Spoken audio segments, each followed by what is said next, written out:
Purchase Media.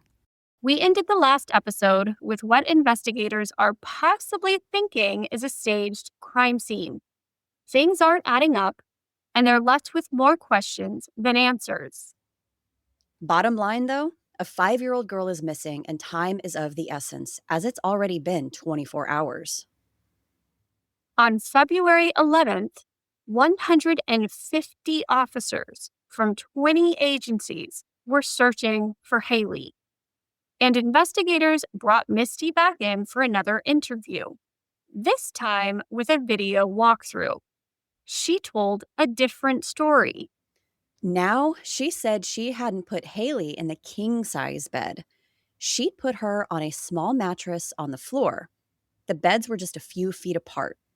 She still said she hadn't heard anyone come in and take HaLeigh. A different story, one day in. I'm Gina. And I'm Amber. And this is part 2 of HaLeigh Cummings, the little girl who vanished.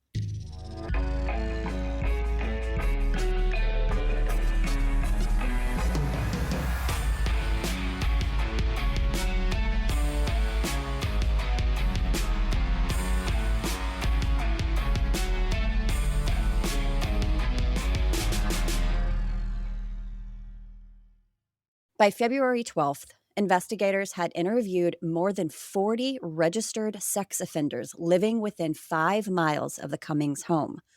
They searched those homes. Everyone was cleared. That same day, HaLeigh's parents spoke to media separately. Ronald told NBC's Today Show that HaLeigh was afraid of the dark. He was certain someone had taken her, that she would have never wandered off on her own. Crystal agreed. And then Misty went on News 4 Jax and gave yet another version of events. This time, she said she had gotten up to use the bathroom, not to get a drink of water, and that's when she noticed a light on in the kitchen. She said she turned all the lights off before bed, so someone must have turned it on. She went to the kitchen, and that's when she saw the back door. Misty told investigators she woke up to get a drink of water, with no mention of a bathroom trip at all. Water, bathroom, 2 different stories, 2 different interviews, one day apart. By February 18th, investigators were receiving tips that Misty hadn't been in the home at all during the time HaLeigh disappeared. A tipster told them Misty had left the trailer late on the night of February 9th or early on February 10th and had never been there when it happened. One investigator told reporters that he had spent many hours interviewing Misty, and she had never had the same story. He described her as somewhat rehearsed in the beginning. Another time she woke up for water, another time for the bathroom. And she had told the media on multiple occasions that she had passed polygraphs. According to the police, that was not true. Their exact words to HLN: she failed miserably, each and every one of them. Now, before we go further, both of HaLeigh's biological parents were ruled out as suspects very early.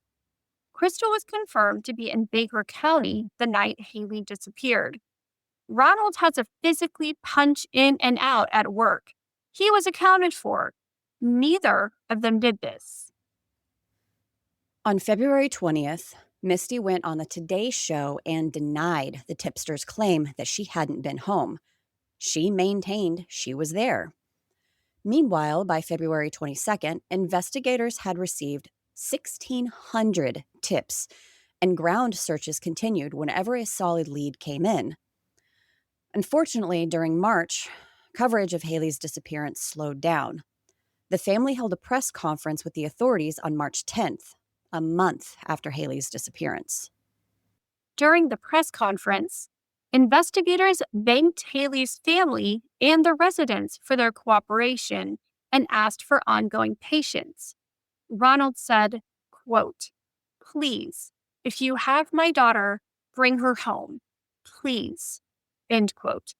He also said that if HaLeigh was watching, he wanted her to know that he loves her. Around 100 deputies conducted more ground searches on March 12th. Investigators didn't have any new leads. They were just focusing on searching in places that they hadn't looked before. In a surprising turn of events, Ron and Misty also got married on that day. The couple told the media that it was what HaLeigh would have wanted, that she was always talking about wanting Ron and Misty to have a wedding. The police had two theories on Ron and Misty's ill timed marriage. One was that Misty was underage and he was possibly concerned about charges being pressed against him, or two, that he married her so he could get information out of her. The next day, the couple went back on NBC's Today Show to urge the media to stop focusing on his personal life and focus on finding and bringing HaLeigh home. I mean, they also could have gotten married so he can't testify against her in a court of law when he finds out that she did something horrible to his child. HaLeigh's mother, Crystal, went on national television and accused Ronald of being abusive. So on March 20th, Ron retained an attorney. DCF investigated the claims, and months later, the Orlando Sentinel reported they closed the case with no findings of abuse. Unfortunately, as more time went on, coverage continued to dwindle on HaLeigh's disappearance. But the authorities were still following up on leads and conducting ground searches as needed. At the end of June, investigators brought cadaver dogs and divers to the Baker County, Florida 30-acre farm where HaLeigh's mother, Crystal, and grandmother, Marie, lived. To be clear, there hadn't been any tips investigators received regarding the property. According to the Ocala Star-Banner, they were just simply searching the property to be thorough. On August 17th, HaLeigh's 6th birthday, investigators held a press conference and publicly announced, for the first time, that they did not believe a stranger had taken HaLeigh. They said Misty, quote, "continues to hold important answers in this case," end quote, and that physical evidence at the scene contradicts Misty's sketchy account of her evening activities. They also noted that Misty had never been officially named a suspect. By this time, the authorities had followed up on more than 4,000 leads, conducted 138 formal interviews, as well as several hundred informal ones. DNA samples were also collected from many of those interviews. DNA and fingerprint evidence was also tested from the crime scene, but no suspects were found. In September 2009, investigators drained a pond in southern Putnam County based on a tip that HaLeigh had been taken to a party where she accidentally died of a drug overdose, and her body had been disposed of in the pond. They found nothing. In October 2009, Ronald went on Nancy Grace and announced that he and Misty were getting divorced. His attorney said it was amicable, that life under the media scrutiny had become miserable. But Ronald's attorney also told investigators that as the months passed, Ronald had started genuinely questioning whether Misty knew something. Ronald, who had defended Misty publicly over and over again, was starting to wonder.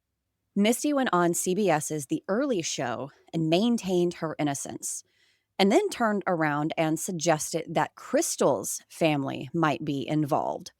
Ronald's attorney called that absolutely ludicrous and said it was purely to deflect attention. Their divorce was finalized on October 15th. According to investigators, they both went back to using drugs, which is relevant because investigators soon received a tip that Misty was trying to move a large quantity of pills. So they set up a sting. Over the course of about 2 months, An undercover detective purchased nearly $4,000 worth of oxycodone and hydrocodone from Misty, Ronald, Misty's brother Tommy, Ronald's cousin Hope, and or a friend named Donna. Not all five were present at every deal, but one person was there every single time. One person was the constant. That was Misty. On January 20th, 2010, all five were arrested and charged with multiple counts of drug trafficking in 2 different counties. Because Misty had been present at every deal, she faced 8 counts of trafficking. Ronald faced 5. The others faced 1 count each. Misty and Ronald were both looking at a minimum of 25 years in prison. Police immediately said the drug charges were unrelated to HaLeigh's disappearance, which, okay, technically true. But the investigators' real hope was that the weight of those charges would shake loose a confession. They were ready to make deals. Tell us what happened to HaLeigh, and we'll work with you.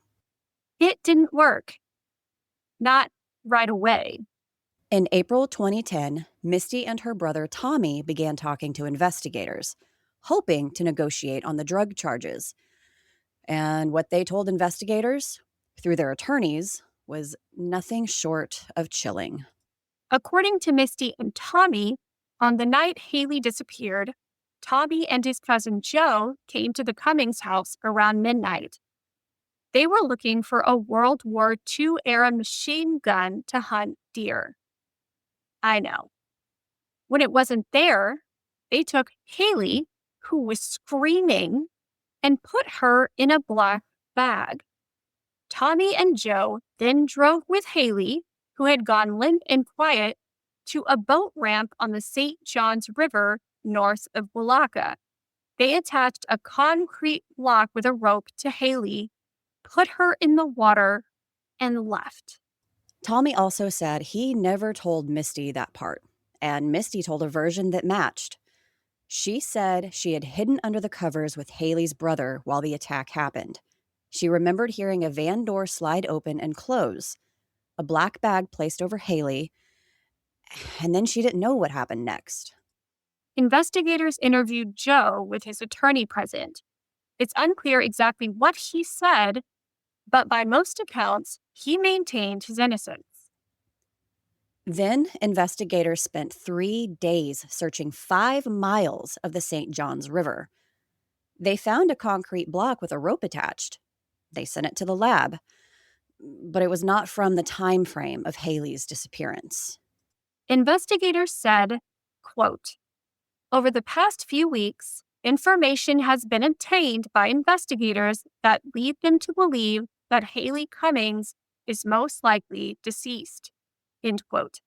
They also said it was a very real possibility that HaLeigh had died within their search area, but didn't elaborate on what led them to search that specific area. They took Misty to the river, hoping she'd break, hoping being there would shake something loose. She cried. And then, on the way back, she told them, never mind. She wasn't telling the truth. Just like that. One investigator later described the moment, quote, "She's like, never mind, I'm not telling the truth. I mean, I just didn't get it. We would spend so much manpower and so much time thinking we might have something and bring hope back to the family and to law enforcement." End quote. Tommy would later admit he had made the story up. He had fabricated the account involving Joe, hoping for leniency on his drug charges. Misty and Tommy had dragged Joe's name through a murder investigation, ruined his life over a lie, and got up the hopes of HaLeigh's family and the investigators who had spent more than a year on this case. Take a moment to sit with that. In May 2010, Ronald negotiated a plea deal. 15 years in exchange for testifying for the state in future cases involving either the drug charges or HaLeigh's disappearance. He took the deal. Misty and Tommy both pleaded no contest to their charges. Misty was sentenced to 25 years. Tommy got 15. The other co defendants, Hope and Donna, were also sentenced to 15 years each. In May 2011, months after her sentencing, Misty gave an interview to the Orlando Sentinel. She maintained she had nothing to do with HaLeigh's disappearance. She said, quote, "I'm not the key to this at all, because if I knew something, they would have known it from day one. I just don't understand why they keep saying this about me." End quote. And she had a whole new theory by then. Back to, she fell asleep with the kids, woke up, HaLeigh was gone. No Tommy, no Joe, no black bag, just a missing little girl. This time, Misty blamed Ronald's risky lifestyle as a drug dealer. She said he had enemies and debts, and maybe someone kidnapped HaLeigh for ransom. She also mentioned that after HaLeigh disappeared, a stranger had approached Ronald and said, "The Mexicans have her." And she claimed she received a letter and photo from a man who said he'd recently seen HaLeigh in Kentucky. Insert eye roll here.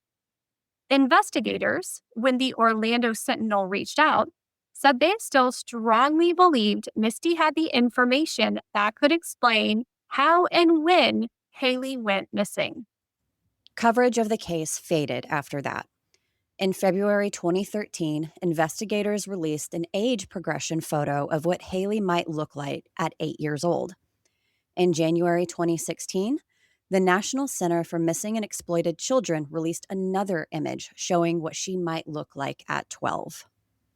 By HaLeigh's 10th anniversary in 2019, the case had gone cold. Former detectives spoke to News 4 Jax about what they believed happened. Two investigators, retired Putnam County Sheriff's Detective John Merchant and Robert Mathis, who was the chief investigator for the state attorney's office, both agreed HaLeigh was not taken by a stranger. Merchant said there was nothing at the scene that indicated any type of foul play, meaning no evidence of an intruder. He said that he had a very difficult time believing anyone snuck in and took a child without anyone noticing. And he mentioned that multiple people came forward saying HaLeigh had been seen at a party in Palatka in the hours before she was reported missing. Mathis gave his theory directly. Quote, "I think that somebody gave the child some drugs, or the child got some drugs accidentally, and she died, and people panicked and had to get rid of the body." End quote. That's a retired state's investigator saying that out loud, on record. In the fall of 2022, Ronald was released from prison. He said he was looking forward to continuing the search for HaLeigh. Before the year was out, he was arrested again after a DUI incident. Misty remains incarcerated. Her scheduled release date is June 2031. HaLeigh has never been found, and that is sadly the last update we have on her case. I want to come back to HaLeigh before we go, because a lot of this story gets consumed by the adults in it, and she deserves better than that. HaLeigh Ann Marie Cummings was 5 years old when she disappeared. She was between 3 feet and 3 feet 3 inches tall, and she weighed 39 pounds. She was white with blonde hair and brown eyes. She had a 4-inch round birthmark on the lower left side of her back and 2 birthmarks on her face, one on her left cheek and one on her right jawline. She loved to play with makeup and purses and anything sparkly and girly. She loved nail polish. She loved mac and cheese. She called herself Little Mama because she took care of her baby brother like it was her job. She always had a smile on her face and the cutest giggle you've ever heard. If you have any information about HaLeigh Cummings, please contact the Putnam County Sheriff's Office at 1-888 277 8477. There is a $15,000 reward available. We'll link everything in the show notes. This hits way too close to home for you. Yeah. There's no way that Misty had no involvement in what happened to that little girl. There's no way. I mean, unfortunately, I've seen so many body cam videos on YouTube of people being so under the influence of drugs, they literally have no idea what's happening or going on around them. Yeah, And absolutely. the only thing that I can say maybe she did truly didn't know, and the investigator's theory is not correct, is if she was so effed up on drugs and literally has no clue. But